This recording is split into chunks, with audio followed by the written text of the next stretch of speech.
Discussion COVID-19 transition. Mary Ann, can you pull up the two slides on both projectors, please? Let's start with, yeah, that's fine. So this is just, today obviously was our first day for 25% of student enrollment on campus. We did not achieve 25% enrollment. We were probably closer to 200 students on campus than the original 400 as planned. Last week we had freshmen on campus for 3 days before we had parent-teacher conferences and an institute day, and that went very well. We were at about 54% of our freshmen attended in person on their assigned day. The color-coded chart that's either on the projector near you or the far projector, it's a little harder to see the color on that far projector. Just reminds you of the transmission levels that were submitted both by IDPH and Cook County. And currently, we are navigating between moderate and substantial transmission with the current rise in COVID cases. Cook County today was moved into the orange phase. So if we stay in orange for this week and next week, that would be 2 consecutive weeks. So we'll look at the data every Friday from IDPH, and we'll have to make a decision at the end of next week where we would go based on the case numbers and the numbers coming out from the IDPH and the Cook County Health Department. In the event that our positivity rate skyrockets over 8% or there's some other type of alert from the local health department or state, I will let the board know, but we've been trying to set up a routine so we're every Friday by the close of business that we try to announce what the schedule is for the next week so parents have the weekend to adjust accordingly, students have enough time to adjust accordingly.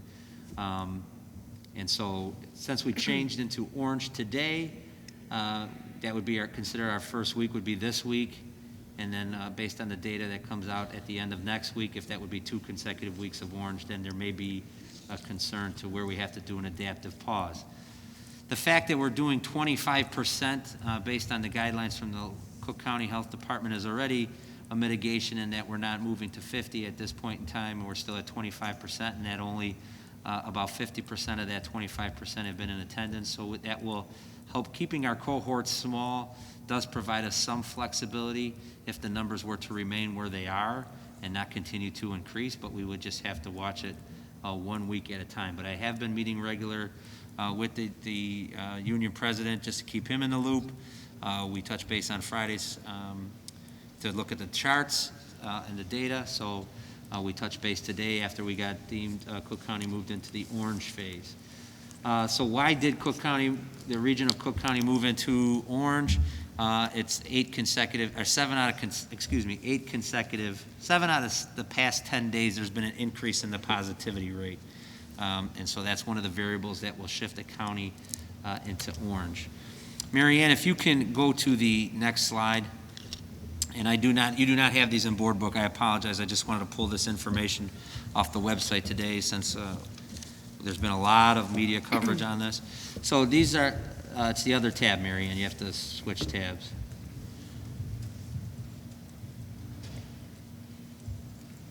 The other tab on top. On the left? Yes.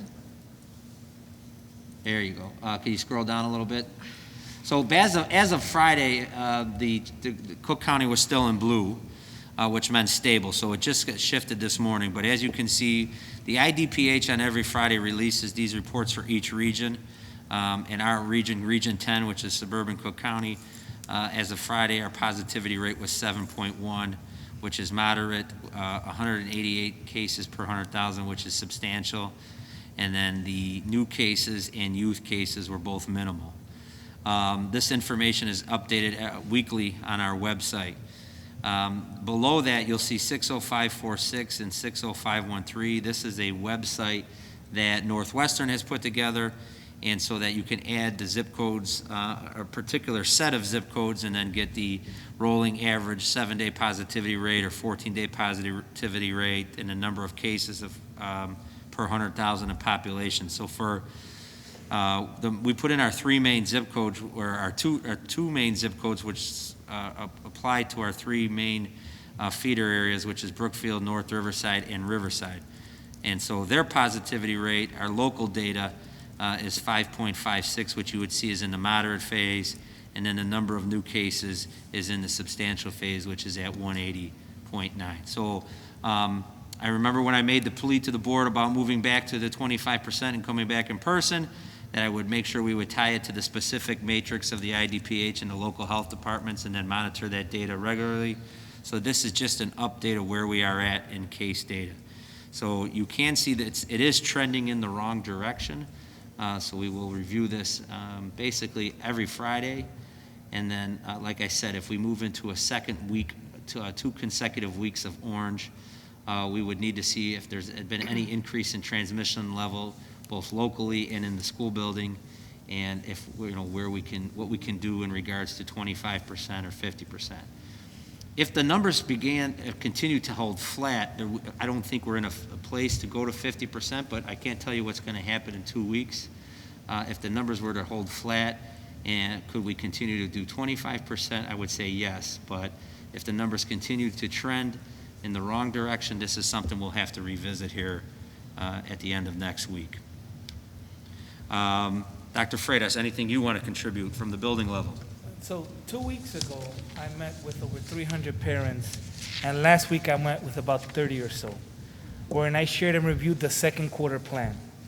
I want to thank all the parents for giving me the critical feedback, and remember, you're never a bother. Call me, email me, stop by and visit me, engage me, okay? I really value talking to the parents. Parents, I want everybody and board members and students, guys, please understand that this is a process and it's a fluid process. Our goal right now is to get people in the building, right? In small groups, 25%. If that's successful, maybe we bring that other 50%, right? And once we have that 50%, then we could begin engaging on how we could bring back some of our quote-unquote traditional practices, right? Collaborative lab work, students working in pairs very closely. Because guys, that is tricky, right? And in working and living with COVID-19, we have to be careful of crowding. We have to social distance, right? Use all the PPE we can. I know many of you guys, many parents have told me, well, Dr. Freitas, well, some of the private schools, elementary schools have returned. Guys, we just want to take it slow. So please trust in our process. Please trust in our plan. And when it's the right time to make that next decision, we will do it, okay? We hear you, and thank you for the feedback. Any questions from the board? So I would ask, how did last week and today go in terms of student adherence to mask wearing and the directional signage we see everywhere, in terms of the faculty comfort level? What was maybe a little too soon to really judge it, but what's your preliminary feedback? Sure. Well, I was going to share the principles, but I'll share now. At least from my general observations, and maybe my admin team could echo this, I want to say almost 100% of our students were wearing the mask properly, that were staying to the right, following the one-way signs. There were moments of redirection, right? Mm-hmm. As any good parent or any good teacher administrator does, but our students did uphold our safety standards. They were not perfect, but for the most part, they did an outstanding job. And I also want to thank the teachers, because many of our staff members were in the hallways, supporting those safety protocols, encouraging students to take the right, encouraging students, to follow the signs, to wear their masks, to wash their hands. So I definitely want to thank, our staff, my admin team. Of course, they were right next to me in this whole process. But, overall, I want to say it's working well. It's working positive, and the students have risen to the occasion. So really proud of the Bulldogs. I would say, I helped out today a little bit at door D. We had 3 entrances open for students. I would just encourage parents to please remember the 15 or 20 students that I did towards the end of the morning session to check in. Please remember to self-certify on Raptor, because some of the students did show up, and while their temperatures were fine, we had to hold them off to the side until their parents completed the Raptor process. It does only take a minute, but please remember to do that the morning before your student leaves for school. Mr. Mannon, is Mr. Mannon here? Mr. Mannon, you want to provide any updates, considering you and the deans did a lot of heavy lifting in regards to all the signage and procedures for checking in and your safety subcommittee. So you want to provide a little feedback on some tweaks you're making or things you're doing? Yeah, I think things went well today. You know, it was nice to have a trial run with the freshmen, a week of that, and so just fine-tuning some areas and looking at what we had today, just ensuring that when we sent a reminder out to our students and our parents over the weekend, and I did this morning as well, but making sure that, you know, you adhere to the entrance we designated for you. So if you're using First Avenue, you know, make sure you come in off of G, our Old Main entrance. If you're walking or riding from Brookfield, come in door D, and then if you're dropping off your student from Brookfield or you're a student parker, to come in door A. That helps us out a lot, just to, you know, get everyone in a smooth and orderly fashion, and then also start our instruction on time, which is vital. But like Dr. Freitas say, I'll just echo those sentiments that, you know, kids did wear their masks properly. They were socially distanced. They were in great spirits, and you know, we had some great things going on in the classroom today as well. So overall, I think it was a good day.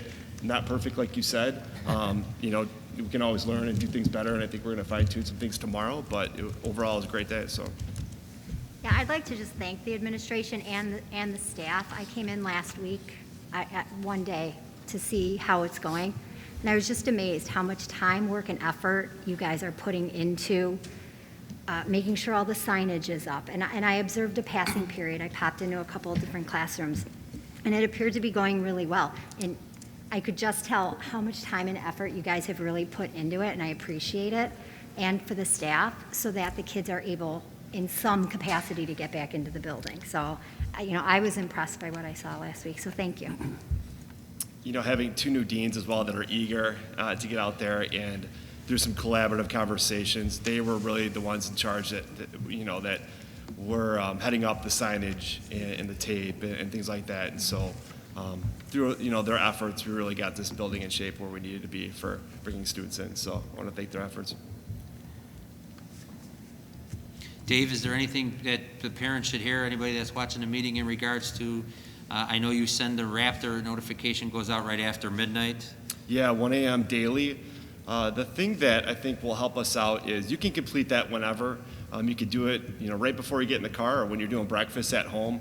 It's immediately, it syncs into our system. So when students come in at the door, we can simply just look them up. That'll help us out. You only need to complete, parents only need to complete that Raptor certification only if their student is reporting to school that day.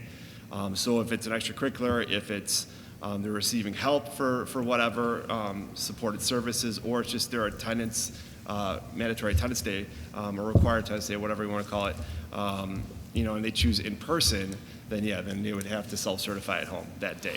For anyone else, if they're choosing the remote option, if they're not coming to campus that day, they don't have to complete it. So I know there's been a question about that. And then also, parents don't have to notify us if their child is staying home and completing their learning online that day. You don't have to notify us either way. And then if they decide to come the next week, they don't have to notify us at all. They just come, their student comes, complete the Raptor process, and then we'll take attendance like we normally do in the classroom as well. I know I saw an email go out from Dr. Freitas. There'll be 2 administrators at each door starting tomorrow, so that if a student does have an issue or having trouble with Raptor or has general questions, there'll be administrative support as well as security support at each door. Yep, absolutely. Okay, great. Any other questions from board members?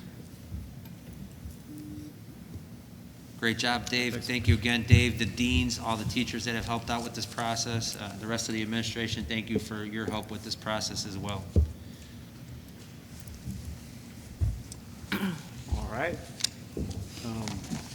At this point, we'll do visitor statements, since there's no visitors. That. Additional discussion items. At this point in the meeting, Board of Education members may request to add an additional discussion item. Right, left.